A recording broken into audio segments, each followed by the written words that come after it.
ಬೀಟ್ಗೆ ಸ್ವಾಗತ. ನಾನು ಶ್ರುತಿ ಪಾಟೀಲ್. ಕರ್ನಾಟಕಕ್ಕೂ ಕಾಲಿಟ್ಟಿದ್ದಾನೆ ಹಾಲಿವುಡ್ನ ಸ್ಪೈಡರ್ ಮ್ಯಾನ್. ಎಸ್, ಕನ್ನಡ ಚಿತ್ರರಂಗದಲ್ಲಿ ಡಬ್ಬಿಂಗ್ಗೆ ಭಾರಿ ವಿರೋಧ ವ್ಯಕ್ತವಾಗ್ತಿದೆ. ಆದ್ರೂ ಒಂದೊಂದೇ ಡಬ್ಬಿಂಗ್ ಚಿತ್ರಗಳು ಸ್ಯಾಂಡಲ್ವುಡ್ಗೆ ಲಗ್ಗೆ ಇಡ್ತಾ ಇದೆ. ಕಳೆದ ತಿಂಗಳಿನಷ್ಟೇ ಸತ್ಯದೇವ್ IPS ಚಿತ್ರ ರಾಜ್ಯದ ಹಲವು ಕಡೆ ಬಿಡುಗಡೆಯಾಗಿತ್ತು. ಈಗ ಹಾಲಿವುಡ್ನಿಂದ ಸ್ಪೈಡರ್ ಮ್ಯಾನ್ ಚಿತ್ರ ಕನ್ನಡದಲ್ಲಿ ಡಬ್ ಆಗಿದೆ. ಈಗಾಗಲೇ ಸ್ಪೈಡರ್ ಮ್ಯಾನ್ ಚಿತ್ರದ ಕನ್ನಡ ಟ್ರೈಲರ್ ಬಿಡುಗಡೆಯಾಗಿದ್ದು ಯೂಟ್ಯೂಬ್ನಲ್ಲಿ ಸಾವಿರಾರು ಜನ ವೀಕ್ಷಿಸಿದ್ದಾರೆ.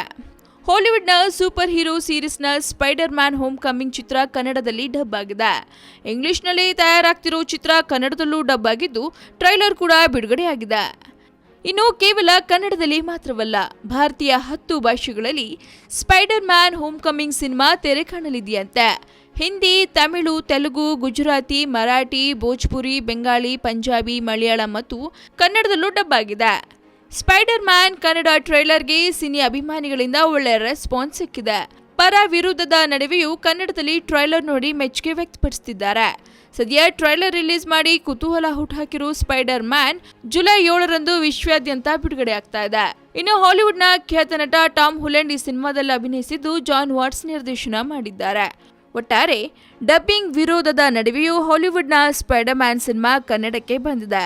ಮುಂದೆ ಕನ್ನಡ ಚಿತ್ರರಂಗದಲ್ಲಿ ಏನೆಲ್ಲ ಬದಲಾವಣೆ ಆಗುತ್ತೆ ಅನ್ನೋ ತಿಳ್ಕೊಳ್ಳೋ ಕುತೂಹಲ ನಿಮ್ಗಿದ್ರೆ ಮಿಸ್ ಮಾಡದೆ ಫಿಲ್ಮಿ ಬೀಟ್ನ ನೋಡ್ತಾ ಇರಿ. ಹಾಗೆ ಈ ವಿಡಿಯೋ ನಿಮ್ಗೆ ಇಷ್ಟವಾದಲ್ಲಿ ಲೈಕ್ ಮಾಡಿ, ಶೇರ್ ಮಾಡಿ ಅಂಡ್ ಮಿಸ್ ಮಾಡದೆ ಫಿಲ್ಮಿ ಬೀಟ್ಗೆ ಸಬ್ಸ್ಕ್ರೈಬ್ ಮಾಡಿ. ಹಲೋ, ಹಾಯ್, ನಮಸ್ಕಾರ. ನಾನು ನಿಮ್ಮ ಶೀತಲ್ ಶೆಟ್ಟಿ. ನೀವು ನೋಡ್ತಾ ಇದ್ದೀರಾ ಫಿಲ್ಮಿ ಬೀಟ್ ಯೂಟ್ಯೂಬ್ ಚಾನಲ್.